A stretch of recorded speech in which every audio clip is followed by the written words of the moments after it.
Total প্রায় 121টা মিউনিসিপ্যালিটিতে তৃণমূল হেরে বসে আছে। তৃণমূলের প্রায় 90-100টা সিটে তৃণমূল হেরে বসে আছে। জেনারেল ইলেকশন যখন হবে দেখবেন, আমরা ধূপগুড়িতে তো হেরে গেছিলাম, তারপরে যখন অফিসিয়াল ইলেকশন হলো ধূপগুড়িতে তৃণমূল হাওয়া।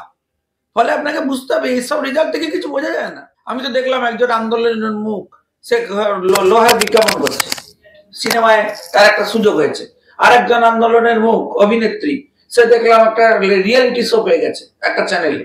আরেকজন সে তৃণমূলপন্থী লোকেদের সাথে সিনেমা পেয়ে গেছে সুযোগ, মাঝখানে গন্ডগোল হয়েছিল তাকে দিচ্ছিল না। আন্দোলনের ফলে যা ক্ষতি হওয়ার তার হয়ে গেল, আর যাদের হওয়ার তাদের হয়ে গেল। যারা লাভ করেছে তারা আন্দোলন বেঁচে সব করছে, লোকে তো সব নিয়ে প্রশ্ন তুলবে। ফ্রি অ্যান্ড ফেয়ার ইলেকশন হলে বাংলায় তৃণমূল আসন জিততে পারবে না, হেরে যাবে, সরকার করতে পারবে। আর তৃণমূল আপনি ভাবছেন এক আছে, কতদিন থাকে দেখুন, ডিসেম্বরের ঠান্ডায় ভেঙে না যায়। আরে কি বলছেন, এটা নির্বাচন হচ্ছে, নির্বাচনের নামে একটা ছেলে খেলা হয়েছে। যারা লুটেছে নির্বাচন পুলিশ দিয়ে, প্রশাসন দিয়ে, বাই ইলেকশনে এমনি ট্রেন্ড থাকে, ওগুলোতে তো তৃণমূল জিতেই ছিল। তো আপনি প্রভাব পড়বে বলে লাফাচ্ছেন কেন? টোটাল প্রায় 121টা মিউনিসিপ্যালিটিতে তৃণমূল হেরে বসে আছে। তৃণমূলের প্রায় 90-100টা সিটে তৃণমূল হেরে বসে আছে। জেনারেল ইলেকশন যখন হবে দেখবেন, আমরা ধূপগুড়িতে তো হেরে গেছিলাম, তারপরে যখন অফিসিয়াল ইলেকশন হলো ধূপগুড়িতে তৃণমূল হাওয়া। ফলে আপনাকে বুঝতে হবে এইসব রেজাল্ট থেকে কিছু বোঝা যায় না। হ্যাঁ, সে আন্দোলন সিপিএম এর যারা করছিল তারা সেটিং করে নিয়েছে। আমি তো দেখলাম একজন আন্দোলনের মুখ, সে লোহার বিজ্ঞাপন করছে, সিনেমায় তার একটা সুযোগ হয়েছে। আরেকজন আন্দোলনের মুখ অভিনেত্রী, সে দেখলাম একটা রিয়েলিটি শো পেয়ে গেছে একটা চ্যানেলে। আরেকজন সে তৃণমূলপন্থী লোকেদের সাথে সিনেমা পেয়ে গেছে সুযোগ, মাঝখানে গন্ডগোল হয়েছিল তাকে দিচ্ছিল না। আন্দোলনের ফলে যা ক্ষতি হওয়ার তার হয়ে গেল, আর যাদের হওয়ার তাদের হয়ে গেল। যারা লাভ করেছে তারা আন্দোলন বেঁচে সব করছে, লোকে তো সব নিয়ে প্রশ্ন তুলবে।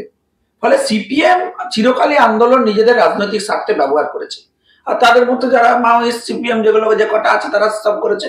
আমরা শুরু নভয়ার জাস্টিস নিয়ে লড়াইয়ে ছিলাম, আছি এবং থাকবো, আমরা লড়ে নেবো, এটার আমরা শেষ দেখবো। ডাক্তারদের এই যে অরাজনৈতিক আন্দোলন, সেটা কি কিছুটা মাইলেজ দিল তৃণমূলকে? কোনো অরাজনৈতিক ফরাজনৈতিক না, সব সেটিং এর গল্প। হ্যাঁ, 4 কোটি 5 কোটি টাকা উঠছে, তাহলে লোকে এসব প্রশ্ন তুলবে না? সেটিং এর গল্প নয়। আরে ওরা তো করেছে কি, অপোজিশনের ভোট ভাঙার জন্য নেমে পড়েছে। এটাই তো মমতা বন্দ্যোপাধ্যায়ের প্ল্যান, যে ডিভাইড এন্ড রুল অ্যাপ্লাই করে দাও। অপোজিশন ভোট ভেঙে দিচ্ছে, সেই করতে নেমেছে, গুছিয়ে মুখ লুকিয়ে অন্য মুখোশ পরে সিপিএম করে যাচ্ছে। লোকে বুঝে না এসব। আরে বোঝো বোঝো, সিপিএম প্রত্যাখ্যাত, মানুষের দ্বারা প্রত্যাখ্যাত, তার বেশ করে কিছু হবে না। আর 3 বছরে যেখানে ব্যবধানের শক্তি কমেছে বেশ খানিকটা, 2021-এর বিধানসভা নির্বাচনে যে কটি আসনে জিতেছিল বিজেপি, পরবর্তী কয়েকটি উপনির্বাচনে সেই জয়ী আসনগুলোতে আপনাদের মনে রাখতে হবে, উপনির্বাচনকে অ্যাকাউন্টেবিলিটিতে নিলে হবে না। যদি নিতে হয় তাহলে এবার মেনে নিন যে উত্তরপ্রদেশে বিজেপি বিশাল ভালো ফল করেছে, ঘুরে দাঁড়িয়েছে, বাকিরা সব হাওয়া হয়ে গেছে, মানুন। ফলে দেখুন, আপনাকে বুঝতে হবে যে বিজেপি যেমন প্রপার ইলেকশনে অপারেট করেছে। আপনারা বলেছিলেন ইন্ডি জোট, তার পিন্ডি চটকে গেছে, তারা বলেছিল বিশাল ব্যাপার করে দেবে মুম্বাইতে, খুঁজে পাচ্ছেন? নাই, হাওয়া হাওয়াই। ঝাড়খণ্ডে আমাদের পজিশন দেখুন কোন জায়গায় আমরা নিয়ে গেছি নিজেদেরকে। ইন্ডি থেকে পিন্ডি চটকে যারা ইন্ডির মাথা বলে করছিলেন তারা বেরিয়ে চলে গেছেন। ফলে বাংলাতে 26-এ খেলা ঘুরবে, আপনারা তৈরি থাকুন। মানুষ কল নিয়ে নিয়েছে, ফ্রি অ্যান্ড ফেয়ার ইলেকশন হলে বাংলায় তৃণমূল আসন জিততে পারবে না, হেরে যাবে, সরকার করতে পারবে না। বিজেপির একাংশের দাবি যে নিচু তলায় দলকে শক্তিশালী করতে না পারাই ধারাবাহিক এই যে ব্যর্থতাগুলো হচ্ছে, সেই ব্যর্থতার অন্যতম কারণ, এবং শাসক দলের গাজোয়ারির পাশাপাশি অসংখ্য বুথে দলের সাংগঠনিক ব্যর্থতার কারণে যে বুথে 2011-তে তৃণমূলের সব বুথে বিশাল লোক ছিল, সিপিএম এর তখন পরিবারে পরিবারে লোক ছিল, হেরেছে তো। ফ্রি অ্যান্ড ফেয়ার ইলেকশন করতে হবে, পুলিশের অ্যাডমিনিস্ট্রেশনকে ইলেকশনে ব্যবহার কমাতে হবে। পার্টি তো নিশ্চয়ই এসব নিয়ে আলোচনা করছে, কোথায় কি গাফিলাতি আছে আমাদের দেখতে হবে, একটা রেজাল্ট এসছে সেটা নিয়ে আমরা পর্যালোচনা করবো, কিন্তু মূল হচ্ছে অ্যাডমিনিস্ট্রেটিভ কন্ট্রোল তৃণমূলের হাত থেকে না নিয়ে ফ্রি অ্যান্ড ফেয়ার ইলেকশন করা পসিবল না। আর তৃণমূল আপনি ভাবছেন এক আছে, কতদিন থাকে দেখুন, ডিসেম্বরের ঠান্ডায় ভেঙে না যায়। বাংলায় বিজেপির ভবিষ্যৎ কি? বাংলায় তৃণমূলের কি ভবিষ্যৎ আছে সেটা নিয়ে ভাবুন। দল রাখতে পারছে না, মুসল পর্ব চলছে, এ তাকে উল্টোপাল্টা কথা বলছে, সে তাকে উল্টোপাল্টা কথা বলছে, দুটো দল হলো বলে। শঙ্কুদা, বাংলাকে নিয়ে দিল্লির উৎসাহ কি কোথাও গিয়ে একটু ভাটা পড়বে? দিল্লির উৎসাহ, আরে বাংলা এখন স্বাবলম্বী হয়ে গেছে। দিল্লি থেকে নেতাদের এনে নেতারা এসে এখানে অর্গানাইজেশন করছেন, এমন পরিস্থিতি বিজেপির নেই। বিজেপির এখন নিজস্ব লোক তৈরি হয়ে গেছে। আপনি দেখছেন না, পাড়ায় পাড়ায় ব্লাড ডোনেশন ক্যাম্প হচ্ছে, কে করছে? বিজেপি করছে। পাড়ায় পাড়ায় স্বাস্থ্য পরীক্ষা শিবির হচ্ছে, কে করছে? বিজেপি করছে। বাংলার প্রত্যেকটা ইস্যু নিয়ে রিয়াকশন দিচ্ছে, বিজেপি করছে। আগে তো এই পরিস্থিতি ছিল না, 3টে মাত্র এমএলএ ছিল, এখন আমাদের 80-90টা এমএলএ। কি বলছেন? লাস্ট লোকসভা নির্বাচনের হিসেবে আমরা 90টা জিতে আছি, আমাদের 75 থেকে 90তে চলে গেছি। ফলে আপনি বুঝুন, বাই ইলেকশন দিয়ে হবে না। এই যে মেদিনীপুর জিতেছে, সে এসপি কে তুলে নিয়ে গেছে ডায়মন্ড হারবার থেকে, সে করেছে কারো কাজ। হবে নাকি জেনারেল ইলেকশনের সময় সব হবে? অপেক্ষা করুন। আর তোমার তো 1 বছর বাকি, গঙ্গা দিয়ে জল গড়াতে শুরু করেছে, কত কি হয় শুধু ডিসেম্বরটা যেতে দিন না, দেখুন না কি হয়। বলছেন সামনে আসন্ন অনেক কিছু ঘটনার সাক্ষী হবে পশ্চিমবঙ্গবাসী, ইঙ্গিত দিচ্ছেন সেরকম। না না, আমরা এবারে কনসেন্ট্রেশন বাড়াচ্ছি না। আমাদের যেমন 25-এ হচ্ছে বিহার ইলেকশন, জাতীয় পার্টি, আমাদের পাড়া কমিটি তৃণমূল কংগ্রেস, শুধু পাড়া নিয়ে বক্তব্য রাখবো? আমাদের জাতীয় পার্টি, আমাদের একের পর এক টার্গেট করতে হচ্ছে। এরপর হচ্ছে বিহার ইলেকশন, তারপরে West Bengal election. So we are prepared for it. Banga বিজেপির বেহাল দশা, এবার বিস্ফোরক বর্ষিয়ান নেতা তথাগত রায়, তিনি বলছেন সুকান্ত মজুমদারকে তিনি বলছেন পার্ট টাইম সভাপতি আখ্যা দিয়ে তার মত, জনগণ মনে করছে যে মমতা বন্দ্যোপাধ্যায় এবং কেন্দ্রীয় নেতৃত্বের মধ্যে বোঝাপড়া রয়েছে। তিনি আরো দাবি করছেন যে পরিস্থিতি না পাল্টালে রাজ্যে বিজেপির কোনো আশা নেই। তো তথাগত শুধু রাজ্যের কথা বলেননি, কেন্দ্র নেতৃত্বকে তুলনা করেছেন।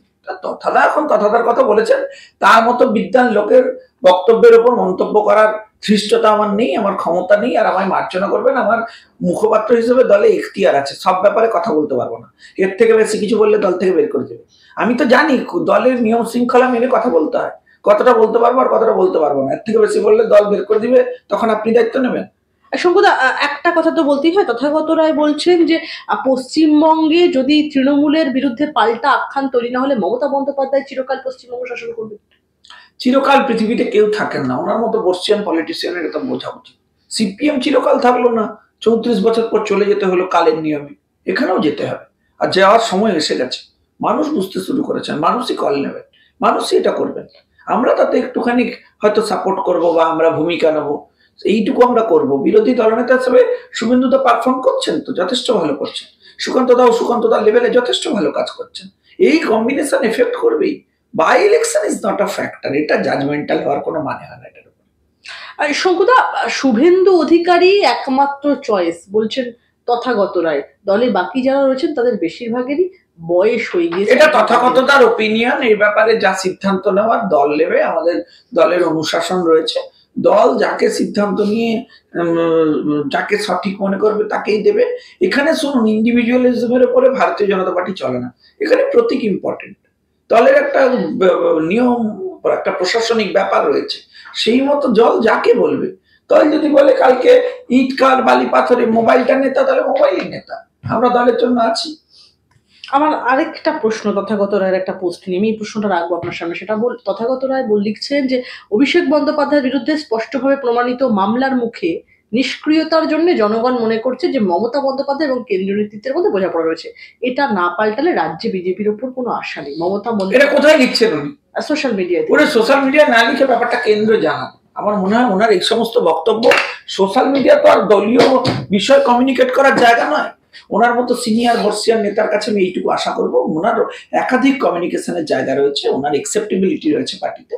উনি উচ্চ স্তরে ওনার যদি কোনো বক্তব্য থাকে সেটা জানান। আমার মনে হয় পাবলিকলি এসব জানানো, আমি অত্যন্ত জুনিয়র, এর উপরে আমার মন্তব্য না করাই। তৃণমূল কংগ্রেসের তথ্য প্রযুক্তি সেলের প্রধান দেবাংশু ভট্টাচার্য তিনি বলছেন সিপিএম আর বিজেপি মিলে 150 গ্রাম ভোট পেয়েছে। কি বলবেন? অশিক্ষিত মূর্খদের কথার কি উত্তর দেবো? তার নেত্রী জলে কুইন্টাল মাপে, ও গ্রামে হচ্ছে ভোট মাপে, ওর ব্যাপারে মন্তব্য করা। দেখুন, কিছু লোকের তো যোগ্যতা থাকে, আমার এতটা এখনো যোগ্যতা হয়নি যে ওকে কাউন্টার করব। শাসক নয়, তার সরকার মানুষের পাহারাদার বলেও এদিন মন্তব্য করেছেন মমতা বন্দ্যোপাধ্যায়। তিনি রীতিমতো সোশ্যাল মিডিয়ায় লিখেছেন যে মানুষই আমাদের ভরসা, আমরা সবাই সাধারণ মানুষ। আমি আপনার সাথে একমত, ওনার সাথেও একমত, কিন্তু অনেকে দেখে শেখেন। উনি নরেন্দ্র মোদীজিকে দেখে শিখছেন যে পাহারাদার হওয়া উচিত নাকি বস জুম করা উচিত। শঙ্কুদা, একটা প্রশ্ন করতেই তো হয়। মমতা বন্দ্যোপাধ্যায় লিখেছেন যে আগামী 10 বছর বাদে যদি আমার মৃত্যু হয়, আমি চাই না আমার নামে কোনো স্ট্যাচু হোক, মানুষ মনে রাখে তার কাজে আর তার ছবি হৃদয়ে থাকে। কি বলবেন? আমি ওনার মৃত্যু কামনা করি না। আমি চাই উনি সুস্থ থাকুন, সবল থাকুন, বেঁচে থাকুন, দীর্ঘায়ু হন। উনি দেখে যান ওনার পরবর্তী প্রজন্ম যারা বাংলার জন্য ভালোভাবে রাজনীতি করবে এবং কাজ করবে, তারা অন্তত চুরি ডাকাতি এসব করবে না। এটা উনি দেখে যান, আমি এটা চাই। শঙ্কুদা, আমার শেষ দুটো প্রশ্ন আপনার কাছে। শুনানি চলবে কিন্তু আর আদালতে আনা হবে না আরজিকর মামলায় ধৃত সিভিক ভলেন্টিয়ারকে। আরজিকর ধর্ষণ এবং খুনের বিচার পর্ব সোমবার থেকে হবে ভার্চুয়ালি। সিদ্ধান্ত হয়েছে এমনটাই যে সংশোধনাগারে, মানে আলাদা ঘরে যে বিচার প্রক্রিয়া চলবে সেখানে ভার্চুয়ালি উপস্থিত থাকবেন সঞ্জয় রায়। নিরাপত্তার কারণে শিয়ালদহ কোনো নিরাপত্তা না, সে মালটা অনেক কিছু বলে বেড়াচ্ছিল, সেগুলো নিয়ে আলোচনা শুরু হয়ে যাচ্ছিল, সেগুলো চাপবার জন্য সব পলিসি নিয়েছে। দেখুন ভাই, প্রত্যেকের বক্তব্য শোনা উচিত, অপরাধী হলেও তো তার বক্তব্য শোনা উচিত। তৃণমূল কংগ্রেসের জাতীয় কর্মসমিতির বৈঠক, কিন্তু এই বৈঠকে ডাক পেলেন না শুভেন্দু শেখর রায়। আরজিকর নিয়ে একদম আন্দোলনের সময় শুভেন্দু শেখর রায় ডাক পাননি বলে আপনি চিন্তিত, অনেককে তৃণমূল কংগ্রেসের ডাক পেয়েছেন বলে চিন্তিত। বৈঠক শেষ হোক, তারপরে দেখবেন। আমার আরেকটা শেষ প্রশ্ন আপনার কাছে। কুণাল ঘোষ বলছেন যে পুলিশ অফিসারদেরকে তিনি রীতিমতো হুমকি দিচ্ছেন যে এরপরে সুন্দরবনে পাঠিয়ে দেওয়া হবে, সেখানে বাঘ পাহারা দেওয়া হবে। সে যারা যারা কুণাল ঘোষকে গ্রেপ্তার করেছিল তাদের উপর কুণাল ঘোষের রাগ আছে, তাদেরকে সে সুন্দরবনে পাঠাবে বাঘ পাহারা দেওয়ার জন্য। বাঘ পাহারা দেওয়াটা সাহসের কাজ, এটা ওনার জানা নেই। ওনার সব বক্তব্য নিয়ে মন্তব্য করা উচিত না, তাহলে মমতা বন্দ্যোপাধ্যায়কে গ্রেপ্তার করতে হয়।